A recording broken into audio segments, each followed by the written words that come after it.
ئێلۆن ماسک یان ترامپ کامیان قازانجی زیاتریان کرد. ئێلۆن ماسک خاوەنکار و بەڕێوەبەری کۆمپانیای تێسلا و سپیس ئێکس لە ساڵانی ڕابردوودا گۆڕانکاریەکی بەرچاو لە هەڵوێستە سیاسیەکانیدا هاتۆتە ئاراوە.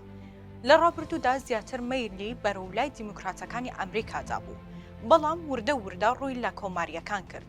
ئەم گۆڕانکاریە بەهۆی نیگەرانیەکانی لە پرسەکانی وەکو ئازادی ڕادەربڕین، سیاسەتی دیموکراتەکان لە بوارە کۆمەڵایەتیەکان و گۆڕینی ڕەگەز بوو کە ئەمەش کاریگەری لەسەر خێزانەکەی خۆی هەبوو و یەکێک لە کوڕەکانی ڕەگەزی گۆڕیوە.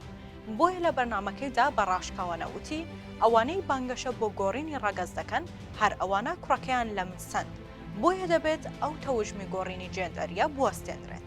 ماسک بۆ بەهێزکردنی ئازادی ڕادەربڕین و بەرەنگاربوونەوەی سانسۆر لە فەزای ئەلکترۆنیدا پێی وایە کە میدیا لەژێر کۆنتڕۆلی دیموکراتەکاندایە و ئەجێندای لە پشتەوە هەیە بۆ سەرکوتکردنی بیرۆکە ئازاد و جیاوازەکان. هەروەها دیدگایەکی تاڕادەیە کۆنەپەرستانەشی هەیە. ماسک پێشتر و لە بەیاننامەیەکدا دوای کڕینەی تویتەر ڕایگەیاند ئازادی ڕادەربڕین بەردی بناغی دیموکراسیەکی کارایە و تویتەر گۆڕەپانێکی شارستانیانەی دیجیتاڵیە کە تێیدا پرسە گرنگەکان بۆ داهاتووی مرۆڤایەتی باز دەکرێن. بەڵام جیاواز لەمانە پاڵپشتی بەهێز و هەمەلایەنەی ماسک لە دۆناڵد ترامپ کاندیدی کۆماریەکان بۆ هەڵبژاردننی سەرۆکایەتی ساڵی 2024 یەکێک بووە لە مەترسیە گەورەکانی ژیانی کە زۆربەی کارگێڕانی بازرگانی و بازرگانانی گەورەی ئەمریکا سەرکەشی وان ناکەن. بەڵام ماسک ئامادە بوو یەکێک لە مەترسیە گەورەکانی ژیانی قبوڵ بکات. سەرڕای کەش و هەوای نەرێنی و دۆخی ناجێگری سیاسی وڵاتەکەی بووە یەکێک لە بەهێزترین لایەنگرانی ترامپ و لە کۆتاییدا بە هەڵمەتێکی سەرکەوتوو لە ویلایەتی پێنسیلڤانیا گەڕاندیەوە بۆ کۆشکی سپی. ماسک بەم بانگەشەیە سەرکەوتنی کۆمپانیەکانی نیشاندا و گروپەکەی ترامپی وەک تیمێکی بەهێز بۆ ڕزگارکردنی ئەمریکا ناساند.